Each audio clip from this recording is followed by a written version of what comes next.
주택시장은 왜 불안한가? 어떻게 하면 안정시킬 수 있을 것인가? 2005년부터서 17년, 그러니까 약 12년 동안 강남을 중심으로 한 수도권에서는 재건축, 재개발이 비교적 원활했습니다. 그러다 보니까 아파트 값이 오르질 않았어요. 오히려 떨어지고 있었습니다. 큰 아파트는 20%까지 떨어졌습니다. 그러니까 사람들이 어라? 이건 아파트를 사면 떨어지네?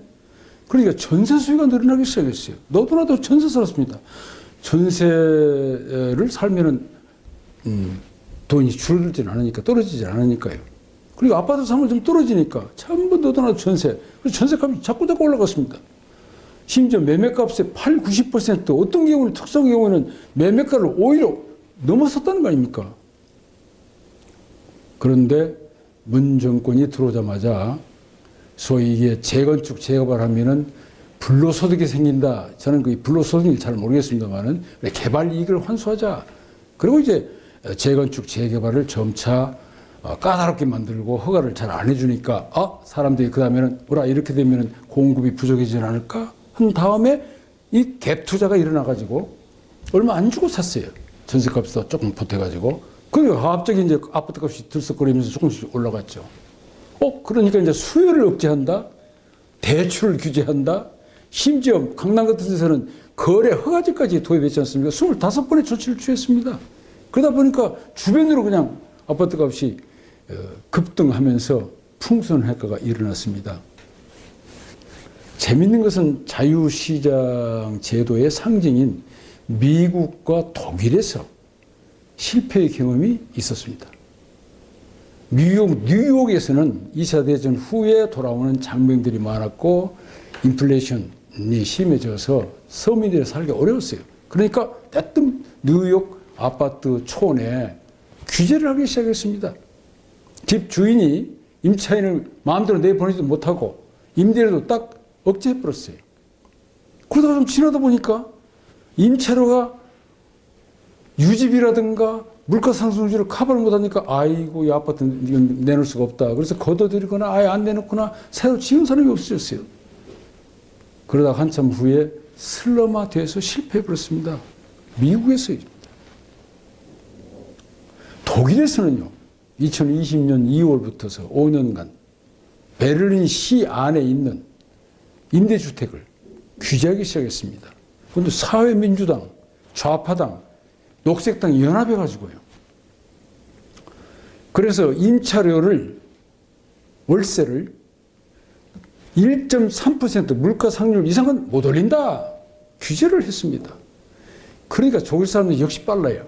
1년이 안 돼가지고 임대주택이 절반 뚝 떨어졌습니다. 그러다 보니까 이제 세입자들이 더 이제 싸니까 들어오지 않겠어요? 그래서 주변으로 그냥 월세값이 폭등해가지고 풍수능계가 터져서 독일 사람들 1년 만에 실패 자인하고 취소했습니다. 이 두 선례가 무엇을 얘기해 줍니까? 사실 주택 문제는 더 올라갑니다. 1920년대 1차 세계대전이 막 끝나고 나서 돌아오는 장병들이 늘어나고 도시는 파괴되고 인플레이션은 천정부지로 올라가고 그때 사회주의 운동가들이 사유재산을 국외화하자, 자유시장 제도를 폐지하자 하고 이제 막 운동을 벌리니까 현대 건축의 선구자인 프랑스 건축가 르 코르비지에라는 사람이 큰일 났구나. 그래서 생각을 하다가 건축이냐 혁명이냐 기계 같은 집단 주택을 지어서 대량 공급하지 않으면 이 혁명이 일어나겠구나. 이렇게 생각을 하고 설계하면서 준비를 많이 했습니다. 그러다가 2차 대전, 세계대전 2차 대전이 터졌습니다. 1945년 전쟁이 끝나고 또 많은 돌아오는 장병들이 늘어나고 그때 인플레이션은 천정부지로 폭등하고 도시는 다 파괴됐고 그래서 드디어 집단주택을 공동주택을 짓기 시작했습니다. 그게 1952년쯤 프랑스 남부 마르세유에다가 337가구가 들어갈 수 있는 12층짜리 집단 공동주택을 지었습니다. 그때는 아파트라고 하지 않았어요. 그 설계 아이디어는 바다 밑에 가라앉은 타이타닉 배를 생각했답니다. 참 재밌습니다. 그 집단 공동주택이 유럽으로 확산되고 세계 최초의 아파트가 됐고 현대 아파트의 전형이 됐습니다. 그 아파트 혁명이 일어난 곳은 재밌게도 서울입니다. 1964년 도시에서 많은 근로자가 올라오니까 주택이 부족하니까 정부가 마포에다가 6층짜리 10개 동 아파트를 지었습니다. 그 후 이제 아파트가 대량으로 확산돼 가지고 현재 전국의 2천만 가구 중에서 절반이 아파트에 삽니다. 주택 보급률이 103%. 그 다음에 주택 소유율이 56%. 그리고 문제는 44% 가구가 주택을 소유하지 않아가지고 이 사람들이 이제 전월세를 다니면서 시장이 불안하기도 하고 가라앉기도 하고 이제 정부나 또 이 공급이 어떻게 되는 사정에 따라서 이제 요동을 치기 시작한 것이 오늘의 이르렀습니다. 근데 여기서 꼭 우리가 눈여겨봐야 할 것이 두 가지가 있습니다. 하나는 이 세상에, 아니 대한민국 안에 똑같은 주택이 단 하나도 없다는 사실입니다. 예를 들면은 아파트 초원에 같은 동에 같은 층에 같은 평형이 있어도 전망이 어떠냐, 가에 있냐, 중간에 있냐, 인테리어를 얼마를 했느냐에 따라서 값은 천차만별입니다. 똑같은 값이 하나도 없어요. 그래서 전국에 10만 5천 개의 부동산 중개업소가 있는 겁니다. 만약 똑같은 제품이 있다면 공산품처럼 가전제품처럼 그냥 대리점이나 마트에서 팔면 되죠. 아파트는, 주택은 그렇지 않습니다. 그래서 이 점을 우리가 놓치면 절대 안 될 것 같아요. 아주 명심해야 됩니다. 두 번째는 토다로의 역설인데 도시화의 이론에서 나온 겁니다. 어느 지역이 중요하다, 거기가 부족하다, 그래서 거기를 집중적으로 개발하자. 그러면 사람들이 거기 더 모여들어요. 그래서 도시 문제가 더 복잡해집니다. 이 역설이죠.